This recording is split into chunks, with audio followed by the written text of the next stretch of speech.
Welcome back, everyone. Welcome back. So today we have tackled the future of mobility. We've talked about the future of trade, our digital future. So why not tackle the future of the United Kingdom as well? Post-empire, post-Brexit, post-pandemic. While it holds on to monarchy, but also thinking about its place in the Commonwealth as well. We've got too many authors here on stage, so I can't quote any of you, but I was perusing my former professor Paul Kennedy's book on the rise and fall of great powers. Came across Napoleon's words, "My power depends on my glory, and my glory is on the victories I have won. My power will fail if I do not feed it on new glories and new victories. Conquest has made me what I am, and only conquest can enable me to hold my position." Where does that leave us? And then there was Henry Kissinger's comment that the beginning of wisdom in human as well as international affairs is knowing when to stop, right? So, what should the UK be doing more of now, and what should it stop doing? We have a fantastic panel. I'll give a more in-depth introduction to each of you in just a moment, but please do welcome Lord Jonathan Marland. We have Dr. Tristram Hunt. We have Baroness Usha Prashar here. Happy birthday, by the way. Yeah. The world knows now. And Honorable Dr. Shashi Tharoor, thanks very much for joining us. So, first question, very broad, but we'll ask for some pithy answers, and we'll just pick up the conversation as we go. What is your vision, Lord Marlon, for Great Britain? How should it represent itself now? Well, I think it's much more important the Prime Minister has a vision for Great Britain than me, to be honest. And does he? And I'll take any suggestions on a postcard because I don't have them. But I think broadly speaking, the Prime Minister's got to lay out a vision for the future of Britain. It needs to include how Britain are going to be 10% more competitive than Europe and America in terms of regulation, in terms of taxation, to make it a very good place to do business, to make a good place for trade. It has some fundamental good things about it, the Victoria and Albert Museum, of course, but it has a pretty secure, touch wood environment. It has a very strong rule of law, and these are fundamental things for business people and for people coming to this country, not just business people, to do it. And also, we've got a fantastic cricket team, and we're going to beat the SHIT out of India on Friday. So I Fighting think, words. Sorry, that's too long. But I've said enough, I know. You're about to cut me off in my head. All right. Tristan, what would you add to that? What do you make of this phrase, global Britain? I like the phrase global Britain. I think Britain should have this sense of its kind of cosmopolitan place in the world. Britain has had a long trading and cultural history with many parts of the world, not least South Asia. I would agree with everything Jonathan says, and then I'd add the importance, along with the hard power that we're seeing at work supporting Ukraine at the moment, the importance of UK soft power.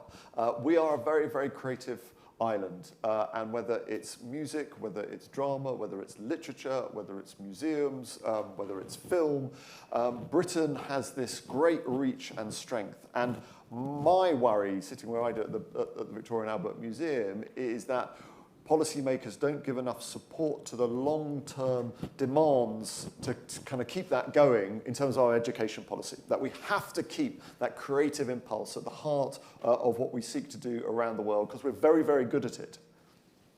Interesting. So having promised to give you guys a longer intro, I completely blew past those, but so I'll come back to your longer intros in a moment. Honorable Dr. Shashi Tharoor, Member of Parliament for, here we go, I'm going to be able to say it, Thiruvananthapuram. Very good. Not bad, not bad. Third term in the Lok Sabha. Also former Undersecretary General at the United Nations and the author of many books, including Inglorious Empire, What the British Did to India. So not always shall we say you're a friend at times of the UK, or a critical friend, but tell us, what do you think your vision for Great Britain should be? Well, look, I mean, I think those who advocated Brexit had sort of two kinds of vision, both of which involved opening up Britain to the world, hence global Britain. One was the somewhat fatuously named Empire 2.0, which would have been a disaster since Empire 1.0 was such a bad idea in the first place. But the other was Singapore on the Thames. And I Right. think Singapore on the Thames is still a rather nice idea, because if you can be this open economy with agreements, trade agreements with various countries and so on, and I like Tristram's soft power argument, the British Council should perhaps be given more resources along with the BBC to get some of that soft power out there. I can see a global Britain trading on equal terms with give and take with partners around the world. Interesting. So let's pick up on a couple of things, Baroness. So just to give you your full introduction, crossbench peer, House of Lords, director and chair of a variety of public and private organizations, and actually was the first chair of the Judicial Appointments Commission and sat on the Iraq inquiry. There was a mention there of promoting democracy. So I wonder what role, we have Ukraine at the moment, the war in Ukraine. Give us a thought on what role the UK can play in that sense.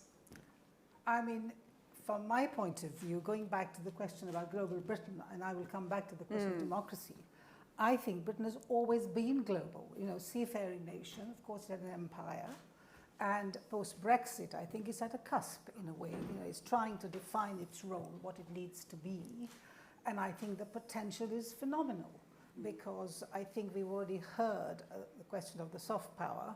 I don't like the term soft power. Why is that? Because it's neither soft nor power, and I think it was invented well after Britain actually saw its soft power, because the British Council you mentioned was set up in 1934. It was to actually promote the soft power of UK. So I think now Bevan invented the word and we sort of jumped onto it, but I think Britain had that vision in terms of its role going forward. And I think it has a real role to play in terms of connecting democracies, promoting its values and so on. But having said that, I do think that we are at a cusp. It could go either way, because you cannot promote values of democracy if you don't cherish them in your own country now. So I think our democracy does in some ways looks a little jaded at the moment. But I think we've got to make sure we sustain that, actually have that moral authority to have the convening power. Jaded democracy, Lord Marlon. And just to bring that, let me give you your full introduction. Chairman, Commonwealth Enterprise and Investment Council. You were the Prime Minister's trade envoy, Minister for Energy and Climate Change, Business, Innovation and Skills. So talk us a little bit through what your views are on Brexit now. A few years on, it's not necessarily going that well for many of us, but tell us what opportunities we might be able to see coming through now. Well, I mean, first thing, just picking up on the democracy point, which was it is a big question, is democracy dead? There is very poor leadership throughout the world. The Ukraine situation has put a real dividing line through democratically elected nations, normally would combine together support and endeavour behind democratically elected countries against a horrendous invasion, but haven't done. So I think democracy in almost every country I know is under real threat. Short-term political thinking, short-term political decision-making in order to win the next election has become a real millstone around politicians' necks. As far as Britain is concerned, I agree with Tristan. I always agree with Tristan, funny enough. Is that Britain are incredibly well placed for all manner of reasons, some of which I enunciated earlier. We are a multicultural country. We have strong ties with many countries. People like to visit here because we're a reasonably tolerant society. And I think the foundations are there to do it. What we need now is a political drive and a political will to really give the Brexit dividend, some of the things I mentioned earlier. And that has got to happen, or else we'd let it go. It has been difficult. Let's not pretend. COVID has been a phenomenally awful time. We've lost lots of loved ones, and our thoughts go out to them now. But COVID has put a stop on so much endeavour and so much initiative. And I think it's going to be business in the end, and business people in this room here, who are going to really galvanise the world to get back to a semblance of working order. And Britain as a free trading economy, and other countries as free trading economies, will prosper very well because that is their determination. Those countries that aren't are going to suffer. Shashi, if we go back to that democracy point and the UK's value in terms of promoting, did you see that when you were at the United Nations? Did you often sidle up to the UK ambassador and say, I just need your help in something over here? Did you see that power? He sidled up to me a few times. So look, the truth is democracy is rather like love. It has to come from within. The best you can do is have the candlelight, and the romantic music, but you're not going to be able to promote democracy to people who are not able to be democratic by instinct. And that's part of the problem, the flaw with the notion of democracy promotion. And I say this fully conscious of the fact that India was actually a larger contributor to the UN's democracy fund than Britain was. In fact, oddly enough, the US, India, and Australia were the big contributors to the UN's democracy fund, which did in fact attempt to promote democracy in various places with varying degrees of success. I think ultimately people will have to find their own systems of democracy and operate them to the best of their national genius. I'm not sure we're doing a terribly good job of that in India today. So it varies, but I'm not sure that Britain should take on this mantle of democracy promotion. It should be available should a country that's trying to be a democracy need help or advice or counsel or even assistance. But I think making it part of your flagship thing will again reek of the rather unfortunate civilizing mission that some late Victorians thought they were taking upon themselves to countries that have been civilized a long time before Britain was. Baroness, do you want to come back on that?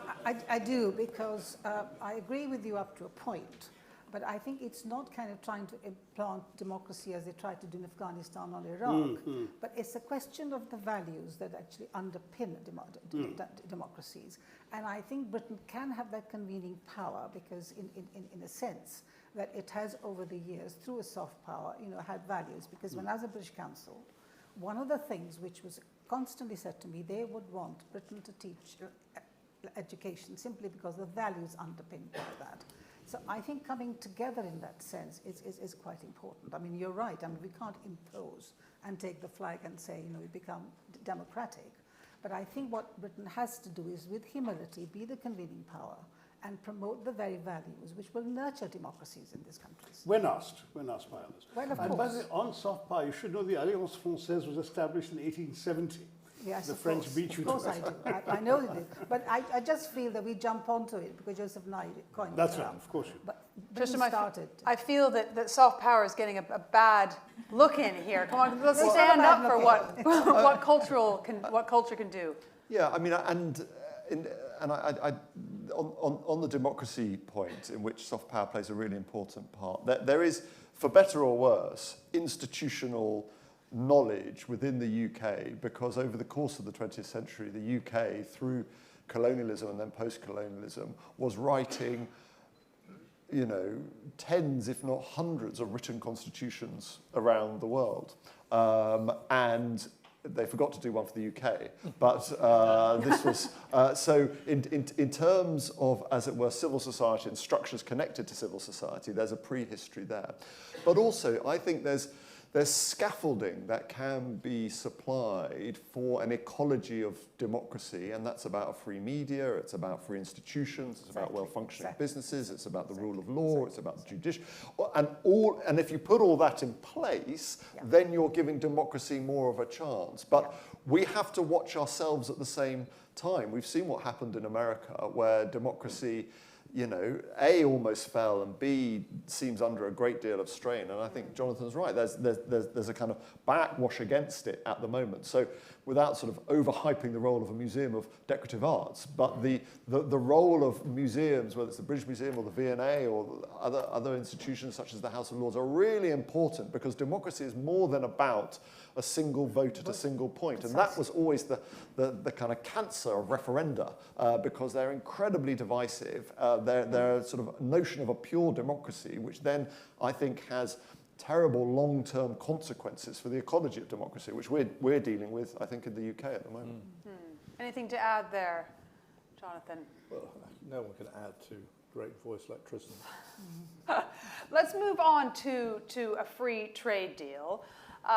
You've thought a lot and quite deeply about trade. What do you think, Lord Marland, that a free trade deal between the UK and India really needs to have in order to make a significant difference for how we reimagine the UK-India relationship?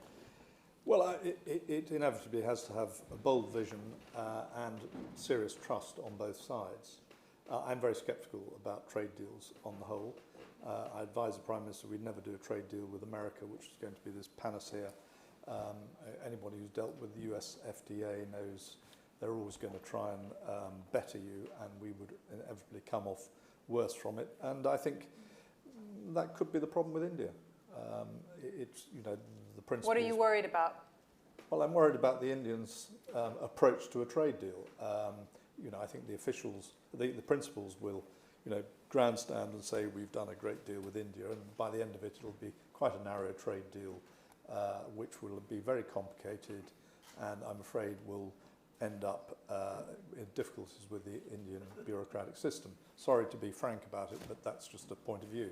So I think it's fraught with difficulties, and it's perhaps not the moment in time when it should be done. I think time needs to elapse where there's greater trust at a political level between both countries, and therefore there's much more positivity and an openness to it. Shashi, I'm reluctant to ask you to speak on behalf of the government of India, but since you're coming to us from India, what would you say in return? Are we going to see a disappointing free trade deal? Yeah, I think Jonathan's skepticism is warranted in the sense that there has been a history of very protectionist approaches by the Indian government and the Indian bureaucracy, but we've been hearing some very positive noises from all those involved in the negotiations, both in Delhi and, as you saw today, right here. So people seem to be suggesting that some of the entrenched resistance is melting away. It's a challenge for another good reason, which is while, as we heard from the Diageo CEO, Britain has lots of whiskey and other goods to sell to India which could benefit from significant tariff reductions. India doesn't have that much more to offer Britain than Britain's already buying, and so what India can really offer is services, is people. And there the resistance here to visas, work permits and so on needs also to be overcome. So there's got to be a bit of give on both sides. And I think we may or may not be there. I think Jonathan speaks How do from you get experience. over that resistance? The visa issue is always going to occur on these things, and it's always going to be a problem. How do you get through that resistance, though? I mean, we need people you know, here, India right? is a massive population. If you open the floodgates, this is the concern over here, and you know, a small island finds it very difficult to cope. It's perhaps a small island mentality. We employ Indians. We love working with them, and they're phenomenally hard working and etc. I employ an Indian any day because of that. So it's a shame that we don't have this freedom of movement, but you can kind of understand the government that of being cautious about it. What do you think, Baroness, that we could see from a wider cooperation between the UK and India? What would make a difference in a free trade deal? We know the concerns about visas. We know the concerns about bureaucracy and lack of trust. But what do you think would make a serious difference in order to make the relationship stronger? I think what we need to do is not just look at it in a transactional way, because when you look at a trade deal, it's not transactional. I think what we got to build is this trust and understanding, and obviously it's not something we can hark back to the imperialistic relationship that we have had with India. India's moved on, UK's moved on, so we've got to create a new kind of relationship, and I think building that trust at people-to-people level, may that be through creative industries, through diaspora and so on, and I think building that kind of relationship is going to be quite important going forward, because if you make cultural links, you make people-to-people links, you really understand, and I think you understand modern India, then I think the trade deal will actually be easier to manage, because at the moment I think there's a lot of hype, people say the stars are aligned, and I'm not as pessimistic as Jonathan. I think we may get a kind of a broad outline of a free trade deal, but I think it's the details, the devil is in the detail. It's the details which will actually make the difference. But I do think that as two democracies, which are willing to come together, and geopolitically that relationship is very important. So I just think that we've got to look at it from that perspective. But I, for one, really think we've got to build that trust and people-to-people relationships really has to underpin this. If you see it purely as a transactional relationship, it will not last. I think that's what happened in Europe, because, you know, in my work I did in Europe, Britain saw the relationship with the UK, with Europe, purely transactional. And they did not have that emotional commitment that the Europeans had post-war. And I think that's really what happened. You know, the break came. Can I just add to Sasha's point, which is a very good one, about services, because services aren't included in trade deals. And that is the big connection, connectivity, and works extremely well, doesn't it? So, I mean, that's a fundamental point. So there is a big trade deal with India, and it doesn't need to be written down in paper because it exists. Tristram, how do you collaborate with museums in India? How do you, I imagine you don't need a free trade agreement to do that. Tell us how you collaborate and what you've seen as a result of that. Well, I think this is a really exciting moment for museums in India. I think there's a sense that, first of all, wealthy individuals now who historically have always supported schools and hospitals and their communities are now also thinking about collections, and they're thinking about museums. So there are more private museums operating. And then I get the sense, both at state level and federal level, that there is a new enthusiasm and understanding for the importance of museums. And so whether there's going to be elections, I know, in Mumbai, and part of the process around that is thinking about the museums in Mumbai, which, you know, need investment and support. And then, of course, there's the Grand Projet, the 8th Delhi arising in terms of the transformation of New Delhi, and with that, new museums in the North and South Secretariat blocks. And so I think there's a real space for partnership and collaboration between UK and Indian cultural institutions and museums. And for us, we're excited by that, but we're also learning a huge amount, for example, from the Museum of Art and Photography in Bangalore, which is showcasing new approaches to digital understandings of collections and showcasing them in a much more nimble and effective way. So in a sense, the museums of, you know, India is leapfrogging some of the kind of historic components of traditional Western European museums and thinking much more sort of creatively and collaboratively in the physical and digital space at the same time. So I think this is a really rich and exciting area for us. It'll be even more exciting if you send some of your things back to India. Well, you say that, Shashi, but I think it's so important that people coming to London and people coming to Paris and people coming to Delhi and people coming to Mumbai, see all these great collections, but also people here understand the brilliance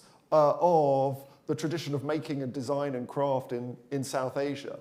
The worst thing that can happen in the world is that you know, all of your museums are just telling your national story. And the wonder of the British Museum is that, you know, as it were, the British components are there as part of this much richer and global story. So we are always up for sharing our collections much more collaboratively in a spirit of partnership. But I think one just has to be careful of losing sight of the importance of museum collections for that cosmopolitan ideal of citizenship, which we all believe in. Yeah. One of the better answers I've heard. Thank you very much. So we don't need. Not that I agree, I but absolutely agree with it. So we don't need to send the Kohinoor back. It's absolutely fine to watch. he's also look at got it here. Tipu Sultan's tiger mauling a British red coat. Yes, no, the Tipu's tiger is a work of great wonder. But so Tipu's tiger is a very interesting object because this is an Anglo-French Indian object. That this is a wind-up wooden automaton commissioned by the great Tipu Sultan, Tiger of Mysore, depicting a British officer having his neck ripped open by a tiger, and the It's tiger rather is magnificent. Who here has seen it? Has everyone here seen it? You know what it is? It's rather magnificent. It's brilliant, but it's a story of the interaction between colonizing forces in South Asia, resistance to them, and then the organ within it is made by, we think, French engineers. So this is a cosmopolitan entity, which tells these global reflects stories. Indian cosmopolitanism at its finest. Exactly. And therefore belongs where Tipu Sultan had it to show visitors. But there's a very strong case. We get equal representation from citizens and activists in Pakistan, that it should be in Pakistan, not... you see? Sorry, Tipu Sultan is several thousand kilometers away from Pakistan. I know, but you see, these objects have complicated lives. No, not this particular object, I can assure you. Baroness, you agree, though, that the objects should stay here? Well, what I agree with is this cosmopolitan space, because I think we need to move on from this debate, because I think what Tristram was saying earlier, it's this better collaboration and it's mutual learning which is now taking place. You know, I mean, what you were saying in terms of the learning you're taking from the museum in Bangalore. So I think from my point of view, it's very important that we actually broaden the debate, and the time has come for collaboration, cosmopolitan approach. You know, we can have fun in terms of saying, you know, let's send these things back, and you know, we can laugh about these things. But I just think we got to move the debate on, because the artifacts, as you say, have a long history. And to me, the fact that Kohinoor is where it is, you can tell the history when people come. It stays there. And it only when we had the Platinum Jubilee celebrations, there was a program on BBC, and they took the whole history of the Kohinoor. So it actually was explained why it's there, and it needs to be there. And I think the same needs to happen others, because otherwise... I mean, Shashi, I can see you squirming in your seat to get in there. It needs to be there as sort of, you know, there it is, an object of theft sitting in the place where the burglar put it. Precisely. To my mind, that's why it's here. Precisely. And so when you go to the Tower of London and you see it there on the It's Queen there. Mother's tiara, you realise that this is the absolute Absolutely. symbol of British colonial loot. Well, exactly. That's why it sits where it doesn't belong. So the point is, why do you want to send it back? It tells the story. No, And you told that story with it, yes. Because if it goes back, you know, you will not be able to tell the story of colonialism. But the problem is it implies you're saying to these Indians, you know, come and see what our grandparents stole from your grandparents. No, precisely. I mean, that's essentially... Precisely. And you charge them money for it, too. So it's easy to get into the Tower of London. I Maybe we can waive the fee. We're waiting on our idea. I wanted to make sure we entertained with this particular debate. So, but I want to come back, Lord Marlon. Let's think about the Commonwealth, because we've really touched on empire here. What role does the Commonwealth play now? What role should it play? Well, the Commonwealth is at a crossroads because several things. UK government has not funded the Commonwealth institutions during their term in office. They've spent quite a lot of time battling to change the Secretary-General, which has not been successful. In the old days, the Commonwealth would have come together with one voice, and it certainly hasn't done over things like Ukraine. It's becoming less. We've just had 2 new countries join, Togo and Gabon, which are sort of kind of outside the Commonwealth family, in that your first language was always English, was one of the reasons for being in the Commonwealth, that you had connectivity through that. Neither Gabon or Togo fit into that. I welcome them, of course, because it's more countries for us to benefit from. But it is at a crossroads, underfunded institutions, too much of a talking shop, not enough action. I accept my own organisation, which is thankfully going from strength to strength because people still believe in trade. And I'm afraid to say India is not coming to the party as it should do to really make it work. The Commonwealth could be a really good buffer to the Chinese invasion, as I've said, commercial invasion, I should say. We have been asleep on our watch in terms of Commonwealth countries allowing China to start to dominate them, both commercially and through accessing their resources. Could there be a Commonwealth free trade area? There could. It would be at different levels, in that, you know, not every Commonwealth country is a free trade country. But you could start a Christmas tree of, say, 10 Commonwealth countries who believe in free trade and want an open free trade, and let other countries of the 56 join when they have adopted it. I mean, we now have Rwanda, a free trade company, Botswana, Namibia, of all adopting free trade. There's a African free trade agreement, which has happened unbelievably quickly and is so exciting. But having just come back from chairing the Commonwealth Business Forum in Rwanda, it was very disappointing that there were very few Indians there, a couple of handfuls. There were 1,700 people. All of Africa was there. What an opportunity. A lot of British, I'm glad to say. And it was a terrific event. I mean, it's very rare that you get 20-odd heads of state, royal family, 1,700 delegates from 62 countries, president of FIFA, chairman of the World Bank, a World Health Organization, the African Development Bank, the African Export Bank, 20 heads of state, multimillionaires, billionaires. I mean, there are only 2 forums in the world that can attract this, and the Commonwealth still does it. And I really do think, message back to home, for those of you who've come from India, that you should be attending events like that. It is bereft without you, because India is represented by people in all of Commonwealth countries. They have lots of businesses in them. Right. They bring dynamic and change to all those countries, as you do as people. Okay. And we need you to engage. Sorry. No problem. Final one thing, one word to describe what you believe Great Britain should be, Baroness. I think Britain can be very innovative. Its strength is its being eccentric. Okay, that's 2 words. With enormous potential. Okay, that's 3 words. So rather like Singapore on the Thames, I think it should All really right. open up to the rest of the world, connect in all sorts of ways, as Singapore does. Tristram? Generous. Okay. 2 Lord words, global centre. All right, let's give them a huge round of applause.